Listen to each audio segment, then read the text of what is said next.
Terima kasih Anda masih bersama kami. Bagi Anda yang baru saja bergabung, kami hadirkan kembali 3 berita utama hari ini. Warga Banjarnegara harus mengais air di sungai yang mulai mengering. Ratusan ex-anggota Jemaah Islamiyah wilayah Kudus menyatakan kembali ke NKRI. Warga saling dorong hingga terjepit saat berebut gunungan dalam kirap Merti Pasar Rengging, Boyolali.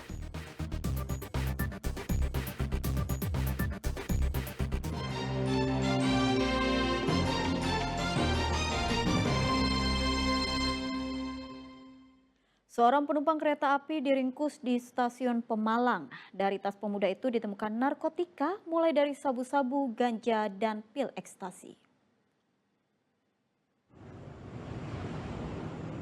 Seorang pemuda digelandang sejumlah orang di stasiun Pemalang. Ia kedapatan membawa sejumlah narkotika saat tasnya digeledah petugas. Akhirnya, penumpang kereta itu dibawa ke Mapolres Pemalang. Dari dalam tas penumpang asal Jakarta itu ditemukan 16 gram sabu-sabu, 1,5 gram ganja kering, dan 4.000 pil ekstasi. Pelaku mengaku barang terlarang itu akan diedarkan ke Pemalang. Ternyata yang bersangkutan telah membawa barang-barang narkotika berupa sabu, ekstasi, dan ganja. Jadi untuk sabu, setelah kami lakukan penimbangan secara berat kotor sejumlah 15 gram lebih, dan untuk ekstasi sebanyak 4 butir dan ganja sekitar 1,6 gram.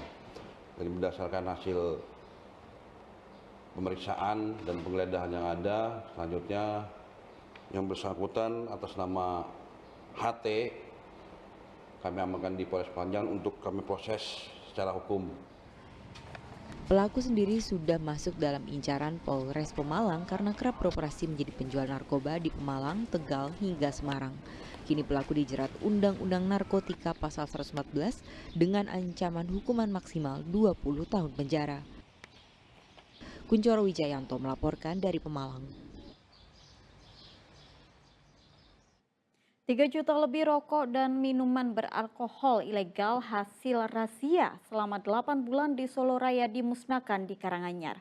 Potensi kerugian negara dari penjualan rokok dan miras ilegal mencapai 2,7 miliar rupiah. Sebanyak 3.021.000 rokok ilegal dimusnahkan di halaman rumah Bupati Karanganyar. Selain rokok, petugas gabungan juga memusnahkan minuman alkohol ilegal. Seluruh barang bukti ini dimusnahkan dengan cara dibakar dan dibuang ke tempat pembuangan akhir Jumantono. Seluruh barang bukti adalah hasil sitaan petugas Bea Cukai dengan pemerintah daerah Solo Raya selama periode Juli 2023 hingga Februari 2024. Razia rokok dan miras ilegal dilakukan karena semakin marak di pasar-pasar tradisional yang ada di Solo Raya. Memberantas peredaran rokok ilegal khususnya di wilayah Solo Raya. Hari ini kita melakukan pemusnahan dari yang kita tegak dari periode Juli sampai dengan Februari 2023. Dan itu merupakan hasil sinergi kerjasama operasi pasar bersama dengan Pemda di wilayah Solo Raya. Total barang bukti rokok ilegal yang dimusnahkan berapa, Ibu? 3.021.000 sekian. Artinya memang ada peningkatan dibanding tahun-tahun sebelumnya? Peningkatan saya belum cek karena ini kan belum sampai setahun ya, yang kita hasil tegahan kita belum sampai setahun. Total nilai barang yang dimusnahkan sebesar 4 miliar rupiah dengan potensi merugikan negara hingga 2,7 miliar rupiah. Seluruh pemusnahan barang ilegal telah mendapatkan persetujuan dan sesuai izin dari Kantor Pelayanan Kekayaan Negara dan Lelang dan Kantor Direktorat Jenderal Kekayaan Negara Wilayah Jateng dan Yogyakarta. Heri Prasetyo melaporkan dari Karanganyar.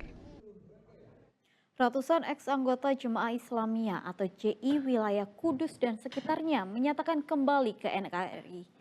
Pada deklarasi itu, organisasi yang diduga terlibat terorisme menyanyikan lagu Indonesia Raya sebagai bentuk kesetiaan kepada NKRI. Mendukung Sekitar 280 ex-anggota Jemaah Islamiyah atau JI Muria Raya menyatakan mendukung organisasi ini dibubarkan dan kembali ke pangkuan NKRI. Ikrar setia kepada NKRI pun diucapkan di Gedung Serbaguna, Kecamatan Gebok, Kudus.